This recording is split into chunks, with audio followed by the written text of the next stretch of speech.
तो हम active passive का रूल समझेंगे कि एक्टिव और पेसिव कैसे चेंज होता है, एक्टिव से पेसिव। ओके, तो आप देखें, आप क्लियर। सब्जेक्ट का मतलब होता कर्ता, ऑब्जेक्ट मतलब कारक, वर्ब मतलब क्रिया।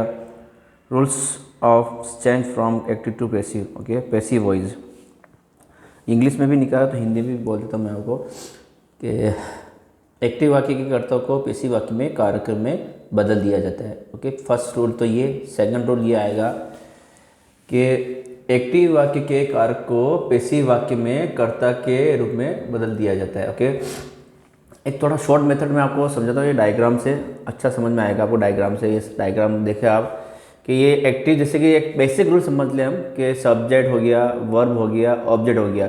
ठीक है, तो जब भी हम ध्यान, एक्टिव कौन सा भी टेंस हो, हमेशा ध्यान रखना है कि सब्जेक्ट वर्ब ऑब्जेक्ट होता है। ओके, अगर ऑब्जेक्ट है तो पेसिव में हमेशा ये चेंज एरो करेगा, वो सब्जेक्ट में चेंज होता है। ठीक है, फिर पेसिव में सब्जेक्ट के बाद क्या आता है, हेल्पिंग वर्ब।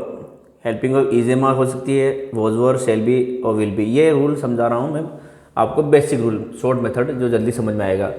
अगर इज एम आर कब आएगी, यदि एक्टिव सेंटेंस प्रेजेंट टेंस का हो तो is am are helping verb आएगी। अगर एक्टिव सेंटेंस पास्ट का है तो हेल्पिंग वर्ब, वॉज वर आएगी। अगर एक्टिव सेंटेंस फ्यूचर सिंपल का है, फ्यूचर का है तो शैल बी और विल बी। और उसके बाद क्या, हमेशा वो हेल्पिंग वर्ब के बाद मेन वर्ब की थर्ड फॉर्म का ही प्रयोग करते हैं। ओके, पेसिव में चाहे एक्टिव में कौन सी भी वर्ब की 5 फॉर्म होती है, मगर पेसिव में हमेशा मेन वर्ब की थर्ड फॉर्म का ही प्रयोग करते हैं। उसके बाद बाय एक प्रीपोजिशन है जो ये दर्शाता है काम किसको दर्शाया गया। ये ऑब्जेक्ट जो है ना, जो एक्टिव सेंटेंस का जो सब्जेक्ट था ना, वो ऑब्जेक्ट में चेंज होगा। चेंज कैसे होगा, जैसे कि चेंज करेंगे फिर समझे। ऑब्जेक्ट जब जैसे राहुल है, राहुल हो गया, अनीता हो गया, हर हो गया। जैसे राहुल का राहुल ही रहता है। ओके, और अनीता का अनीता ही रहेगा। हर का क्या हो जाएगा, हर का ये शी हो जाएगा। और हिम का ही हो जाएगा। ओके, यू का यू रहता है, और देम का दे होता है। और बॉयज़ का बॉयज़, गर्ल्स का गर्ल्स। और अस का, यहाँ पे अस है, अस का वी होता है। ओके, और ईट का ईट, और आई का मी का आई होता है। तो सेम एज इट ऐसे भी होता है सब्जेक्ट का। यहाँ पे भी जैसे कोई चेंज होगा तो वो सेम ऐसे चेंज करेंगे हम, सेम के सेम। पर ये बेसिक शॉर्ट मेथड है, इसको समझे।